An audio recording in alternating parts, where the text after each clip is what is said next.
Hey, how's it going? Um, this week we have some updates from some games we haven't heard about in a long time, in over a year, and we also have some updates about new games coming out that we haven't heard of ever before. So yeah, just stick around till the end of the video, and we'll get to all the headlines. And yeah, make sure you like and subscribe. Yeah, if you have any thoughts, go down in the comments and ask me anything you need. So I'll be happy to answer your questions or keep a conversation going with you later. So let's get on with the rest of the news.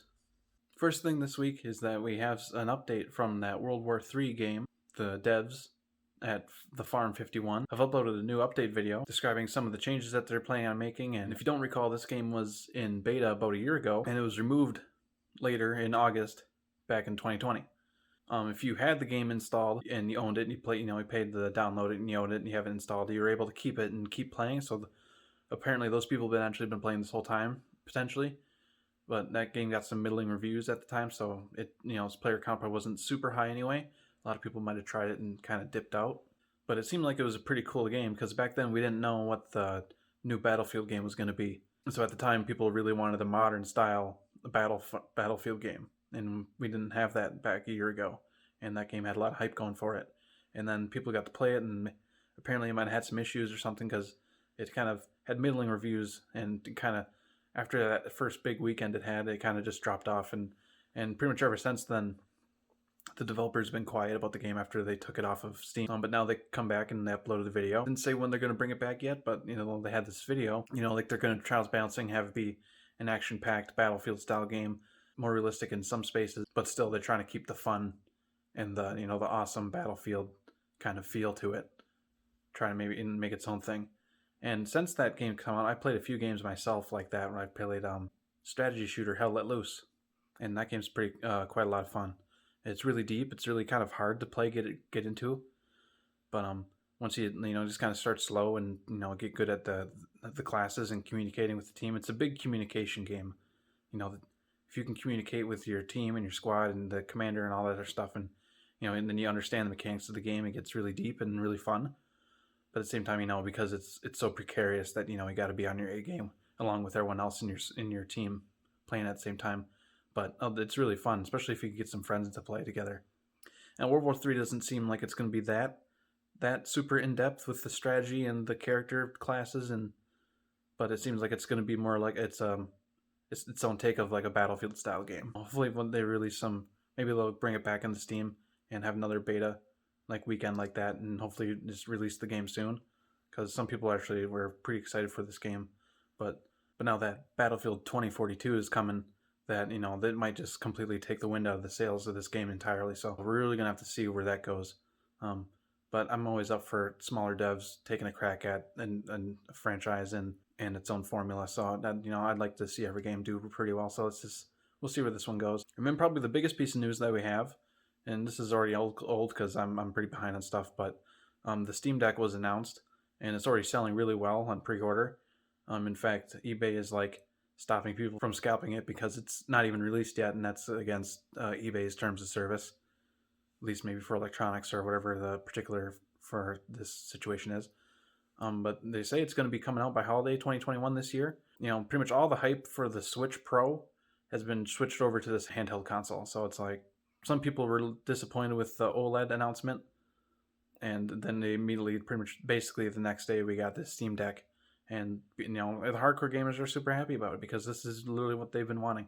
People have been wanting something that's not as cumbersome as something like a laptop, something you can still stick in a bag and play and not look like a goofball on the train with, because you can play a handheld game on the train, on a bus, and when you're waiting around somewhere, you can't effectively throw a laptop in those kind of spaces and play. So even if it's an oversized Switch, that's kind of what people wanted, I guess. It's not really a thing for me, but it would be cool to see what it does when it does come out. They're saying it's going to have some really good specs. 16 gigs of RAM, which is a lot. That's a good amount for even a high-end gaming PC, mid-range gaming PC, because RAM is pretty important. It lets devs do a lot more with what they got, having some good RAM available.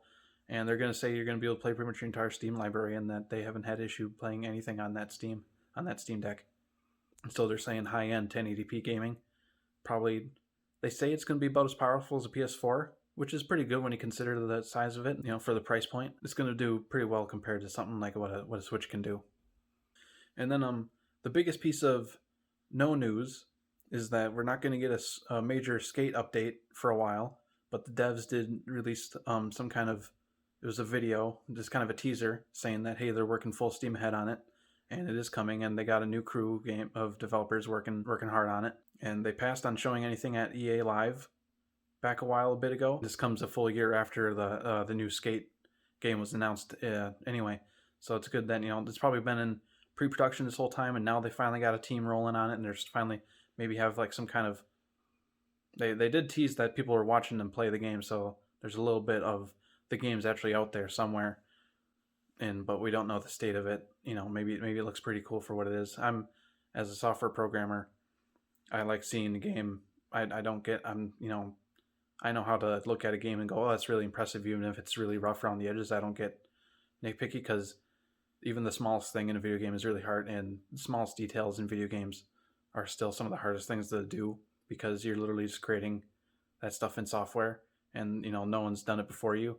So this idea that if someone, gamers are just really hard to please because they want to see really well polished products.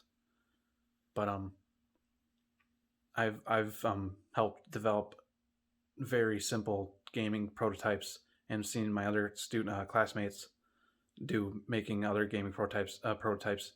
When they're very simple and very janky, it's still just a really cool thing to see that a handful of people made this in their spare time. So even I don't get super nitpicky. I would love to see like the full game development of almost any game, because it's every game that is a fully polished product is honestly pretty impressive, and I'd like so maybe in the future we'll be able to see more games early on in their stages. But the studios and publishers, they keep the cards pretty close to their chest, because they don't want games to be judged until they're absolutely 100% ready to be judged, which is pretty fair. But personally, I'd love to see a game the moment they put anything on the screen. It'd be cool to see personally. And the Skate, I never was a huge fan of the Skate games, but I hear just even people who I wouldn't consider to be like hardcore gamers or gamers much at all, like they really love the Skate series. It's a really like popular franchise that kind of like, well, obviously in the skate community and other people, pretty much games like that get people in the sports all the time, and I think stuff like that's really important. People do love those games quite a lot. And the final piece of news today is that we got a new Tom Clancy game reveal. So new Tom Clancy games are always really fun and awesome, but not when they're really not Tom Clancy games. When they're Tom Clancy in name only, and they don't have the spirit of what a Tom Clancy game should be. And what I'm talking about is X Defiant. It's going to be a free-to-play arena shooter with fast-paced firefights and punk rock mosh pit themes, whatever. So like it's going to be like a really stylized shooter. It might have really good shooting mechanics, but that's something that devs said they want to have really polished out, something that feels really good to play. But if it's not a tactical team game, like I like Rainbow Six Siege, but I don't like it as a Tom Clancy game, a Rainbow Six game. I like my terrorist hunts. I like my Vegas and Vegas 2. Those games are really great. I like my Graz. I really like the original Splinter Cell game I have on PS2, and I like that game a lot also. And I've tried playing the original Rainbow Six, and that game it's a little bit dense, a little bit hard to get into, but it's kind of neat for what it is, especially for how old it is. But this game doesn't seem like it's anything like that. It's literally just taking characters out of Tom Clancy franchises, putting them into like classes together, and then having them just fight in like an arena shooter style thing. And it's just kind of disappointing. And it's going to have Tom Clancy franchises like Splinter Cell, Ghost Recon, The Division, which is already kind of a newer Ubisoft era Tom Clancy franchise anyway, so it's not really what I think of. Even The Division isn't what I think of when it comes to Tom Clancy games. And obviously they've hinted at a couple more, and it's only in early stages of development, but it's definitely, for some reason, that Ubisoft is really interested in chasing trends. Like they want to be Fortnite, I guess, with this, or something like that. Yeah, it's still early on. We don't have a whole lot to look at yet, but it's pretty cool. Yeah, comment down below your thoughts if you have any. I will pretty much guarantee to reply to everybody. Yeah, so I have a playlist right here. Go check it out. find out keep up with the rest of the news. And you guys have a good day.